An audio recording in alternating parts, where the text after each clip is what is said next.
Halo, assalamualaikum warahmatullahi wabarakatuh. Gimana kabarnya? Semoga sehat selalu ya. Oke, dalam pertemuan kali ini kita akan membahas hukum hook. Apa itu hukum hook? Mari kita simak penjelasan berikut ini. Oke, jika sebuah benda diberi gaya sebesar F sehingga bertambah panjang sebesar delta X, maka pertambahan panjang bekas sebanding dengan gaya yang diberikan. Dapat dirumuskan dengan F sama dengan K dikali dengan delta X. Nah, kalau jika tali diberi beban masanya M, maka sebagai pengganti gaya penariknya adalah berat benda tersebut. Dapat dirumuskan F sama dengan W sama dengan M dikali dengan gravitasi. Jika ditentukan konstanta Pegas, maka persamaannya adalah K sama dengan F dibanding dengan delta X atau F per delta X.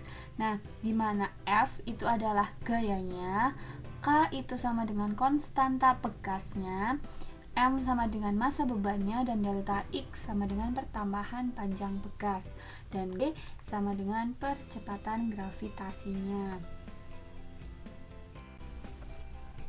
Nah, besarnya energi potensial pada bekas yang diberi gaya tertentu adalah EP sama dengan setengah dikali K dikali dengan delta X kuadrat, di mana EP itu sama dengan energi potensial yang satuannya adalah Joule, K itu adalah konstanta pegas, satuannya Newton per meter, dan juga delta X adalah pertambahan panjang pegas, satuannya meter.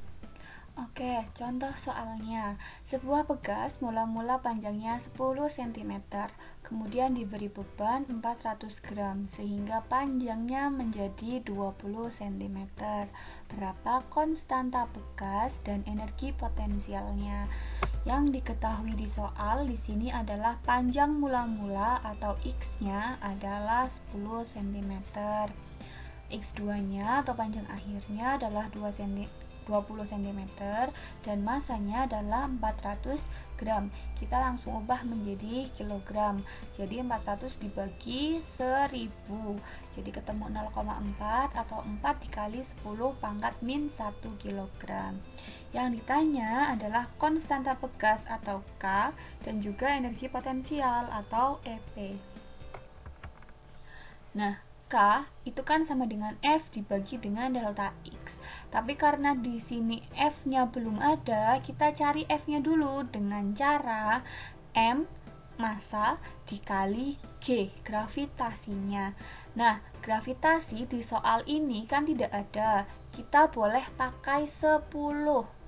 Tapi kalau gravitasi di soal sudah diketahui 9,8 ataupun 10, ya kalian harus pakai yang ada di soal. Karena di sini gravitasinya belum ada, berarti kita harus langsung dikali dengan 10 meter per sekon kuadrat. Nah, untuk delta X-nya, karena delta X itu belum ada juga, kita cari dengan cara delta X itu sama dengan X2 dikurangi X1. Jadi delta X-nya sama dengan 20 dikurangi 10, ketemu 10 cm. Nah, di sini karena satuannya cm, kita harus ubah ke dalam meter. Nah, cm ke meter itu kan naik 2. Kalau naik 2 berarti dibagi 100, 10 dibagi 100 itu sama dengan 1 per 10 atau sama dengan 1 dikali 10 pangkat min 1. Oke, kita lanjut. K itu sama dengan 4 dikali 10 pangkat min 1 dikali 10 per 10 pangkat min 1. Jadi ketemu 10 pangkat min 1 yang di bawah itu kita naikkan ke atas. Yang tadi tandanya positif pangkatnya, kalau naik ke atas jadi positif. 4 kali 10 pangkat min 1 kali 10 dikali 10. Jadi ketemu 4 kali 10. 4 kali 10 itu sama dengan 40. Jadi ketemu 40 Newton per meter. Setelah itu kita cari energi potensialnya dengan rumus setengah dikali K dikali dengan delta X kuadrat. dimana setengah itu sama dengan K-nya 40 dikali delta X-nya 10 pangkat min 1 dikuadratkan. Setengah dikali 40 itu ketemu 20 dikali 10 pangkat min 1 dipangkatkan 2 jadi min 1 dikali 2 ketemu 10 pangkat min 2 Joule. Jadi ketemu 20 kali 10 pangkat min. Nah, berikutnya untuk susunan pegas. Jika dua buah pegas atau lebih disusun atau digabungkan menjadi satu, maka konstanta pegas akan berubah. Besarnya konstanta pegas pengganti sesuai dengan susunan yang dirangkip. Nah, susunan pegas itu ada dua. Yang pertama susunan seri dan yang kedua susunan paralel. Oke, kita bahas yang pertama untuk susunan seri. Jika terdapat dua pegas atau lebih yang disusun secara seri, maka konstanta penggantinya adalah, lihat di gambar. Untuk gambar di bawah ini itu termasuk susunan seri karena sejajar. Digabungan secara seri K1, K2, dan K3. Kalau K1, K2, K3 digabungkan, maka akan menjadi konstantanya berubah menjadi Ks. Konstanta pegas pengganti secara seri. Nah, untuk mencari konstanta penggantinya memakai rumus 1 per Ks itu sama dengan 1 per K1 ditambah 1 per K2 ditambah 1 per K3. Yang kedua, untuk susunan pegas secara paralel itu dirumuskan dengan Kp sama dengan K1 ditambah K2 ditambah dengan K3.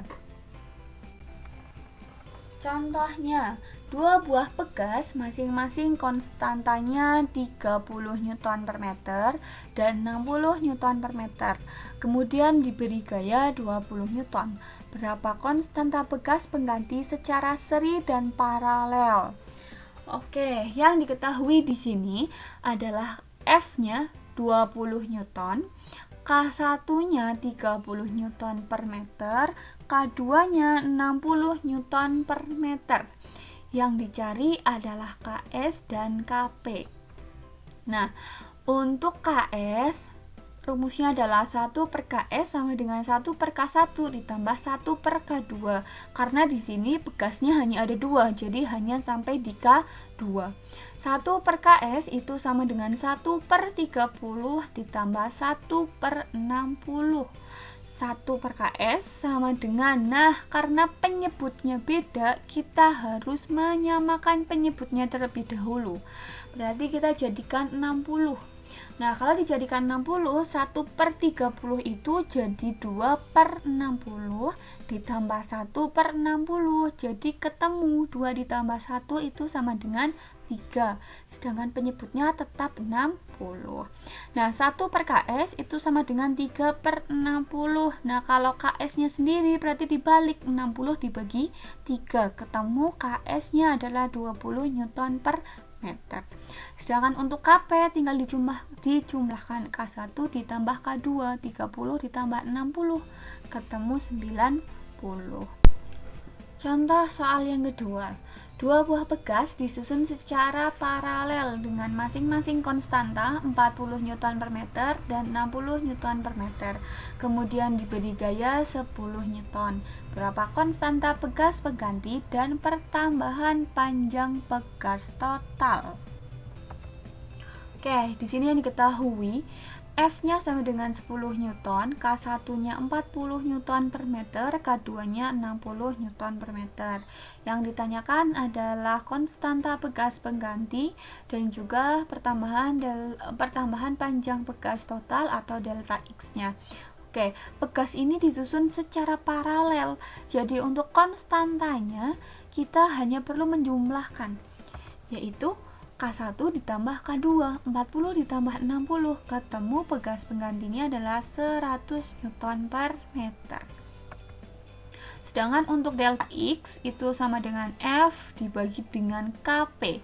Kp itu konstanta Bagas pengganti ya.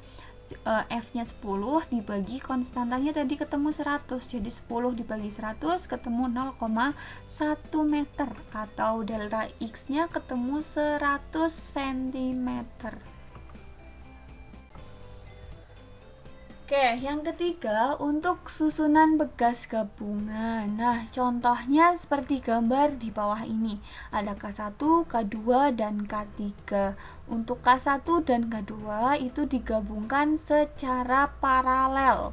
Oke, kita baca dulu soalnya. 3 Bagas identik masing-masing mempunyai konstanta elastisitas 200 Newton per meter tersusun secara paralel seperti pada gambar di bawah. Pada ujung bawah susunan Bagas digantungi beban seberat W, sehingga susunan Bagas bertambah panjang 1 cm. Berapa besar konstanta Bagas pengganti dan berat bebannya? Oke, pertama yang diketahui K1, K2, dan K3 itu sama, yaitu 200 Newton per meter. Untuk delta X-nya adalah 1 cm atau 1 dibagi 100 ketemu 1 kali 10 pangkat min 2 meter. Yang ditanyakan adalah konstanta Bagas pengganti dan juga berat bebannya atau W-nya. Oke, karena disusun secara paralel untuk K1 dan K2, jadi kita tinggal menjumlahkan 200 ditambah 200 ketemu 400 Newton per meter.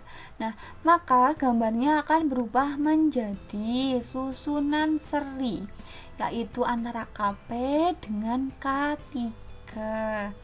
Nah, jadi kan karena seri, kita pakai rumus 1 per Ks itu sama dengan 1 per Kp ditambah 1 per K3.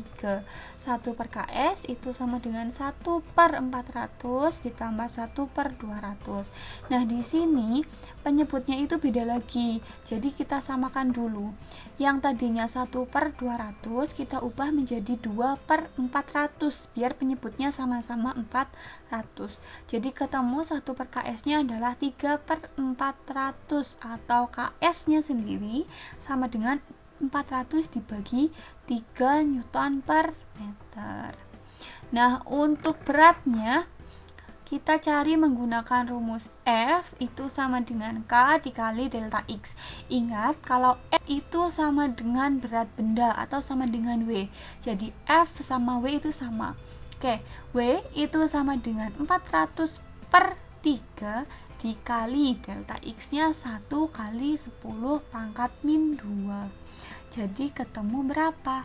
400 dikali 1 tetap 400 dikali 10 pangkat min 2 berarti 0,2 nya hilang, tinggal 4 per 3 Newton. Nah, sekian penjelasan tentang hukum Hooke, semoga bermanfaat. Terima kasih sudah menonton. Saya harapkan untuk tugas-tugasnya segera dikumpulkan. Semoga kalian sehat selalu ya. Terima kasih.